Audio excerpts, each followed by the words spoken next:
అంశానికి సంబంధించి పూర్తి వివరాలు మా ప్రతినిధి కృష్ణ అందిస్తారు. కృష్ణ, వివరాలేంటి? టీడీపీలో సంచలనంగా చెప్పుకోవచ్చు. సాక్షాత్తు మంత్రి వల్ల తనకు ప్రాణహాని ఉందని, తన కుటుంబానికి ప్రాణహాని ఉందంటూ జిల్లా జడ్పీ చైర్పర్సన్ జానీమూన్ సంచలన వ్యాఖ్యలు చేశారు.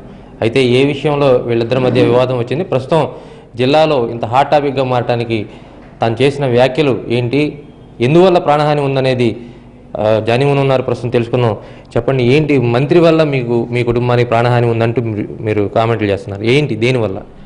మంత్రి గారు ఒకరోజు మా ఇంటి మీదకి 20 మందిని పంపించారండి. మా రావెల కిషోర్ బాబు గారు, సాంఘిక సంక్షేమ గిరిజన శాఖ మంత్రులు రావెల కిషోర్ బాబు గారు, మా కాన్స్టిట్యున్సీ ఎమ్మెల్యే గారు మా ఇంటి మీదకి ఒక 20 మందిని పంపించడం జరిగింది. తాగి ఉన్నారు, వాళ్ళ బొడ్డులో కత్తులు కూడా 2 పెట్టుకోవచ్చు ఉన్నారు. ఎందుకు వచ్చారని చెప్పి మామూలుగా చాలామంది వస్తూ ఉంటారు క్యాంప్ ఆఫీస్. అదేవిధంగా ఇది government guest house camp office. మా హస్బెండ్ గారు ఉన్నారు, నేను పైన ఉన్నాను ఇంట్లో. అదేవిధంగా ఆ టైంలో 5:30 మధ్యలో ఈ విధంగా మనుషులు రావడం, మీరేంటి మినిస్టర్ గారిని తిడుతూ ఉన్నారు, ఎందుకు అసలు మీరు నెగిటివ్గా మాట్లాడుతూ ఉన్నారని చెప్పి మా వారిని బెదిరించడం జరిగింది. మేమెందుకు మాట్లాడతాం అయ్యా, మా ఎమ్మెల్యే, మా మినిస్టర్, మా కాన్స్టిట్యున్సీ అతను. మా కాన్స్టిట్యున్సీ కాకుండా వేరే వాళ్ళు కూడా ఆ 20 మందిలో రావడం జరిగింది. 1-2 మాత్రమే మా కాన్స్టిట్యున్సీ వారు. అంటే ఏం తిట్టారు మీరు, వాళ్ళు ఏమడిగారు? ఏంటంటే అసలు ముఖ్య విషయం ఏంటంటే, మేము ఒక వర్క్ గురించి మినిస్టర్ గారి దగ్గరికి వెళ్ళాం. మినిస్టర్ గారు ఎప్పటి నుంచో మీకు వర్క్ ఇస్తానమ్మా అని చెప్తూ ఉన్నారు. చెప్తే ఎవరైనా ఇస్తారని చెప్పి అనుకుంటాం కదా సార్.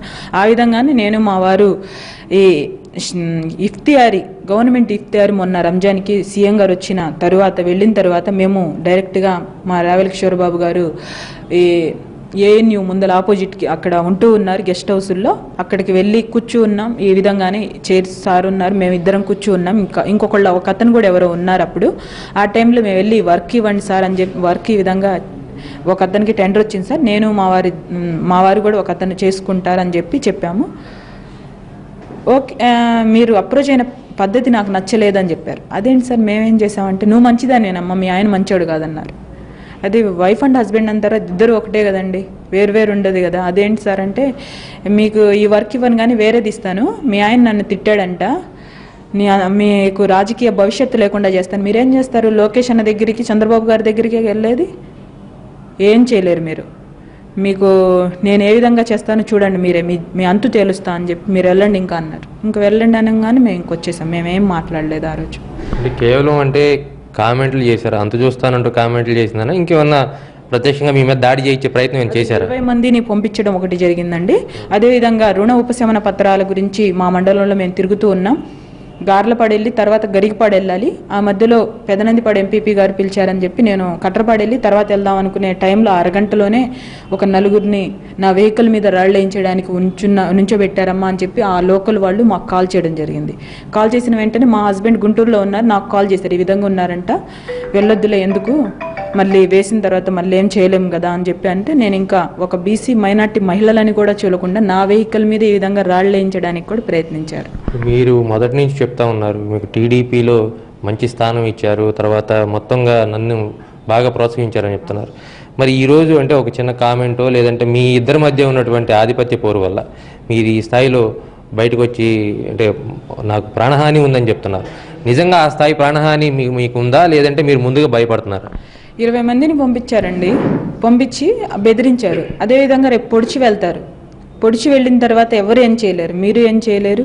మేము మీ ఇద్దరం ఇంకా లేకపోతే మా పిల్లలు చిన్న పిల్లలండి, మేము ముఖ్యమంత్రి గారికి చెప్పాం. ముఖ్యమంత్రి గారు కూడా మినిస్టర్ గారిని 4 సార్లు వద్దు కలుపుకుపోండి అని చెప్పడం జరిగింది. ఆ విషయం కూడా మాకు తెలిసింది. అయినప్పటికీ కూడా మీరు సీఎం గారే చెప్తారా, లోకేష్ గారు చెప్తారా, నీ అంతు తేలుస్తా అని చెప్పి నాకే బెదిరించారు మీటింగ్లో ఒకసారి. నేను ఇప్పుడు తర్వాత అటు నుంచి మేము మాట్లాడట్లేదండి, కనిపిస్తే నమస్తే అని చెప్పి సైలెంట్గా కూర్చుంటూ ఉన్నాం. అయినప్పటికీ కూడా ఈ విధంగా బెదిరించాడంటే రేపు ఎవరినన్నా పంపిస్తారేమో, పొడుస్తారేమో, మా పిల్లల భవిష్యత్తు ఏంటి సార్.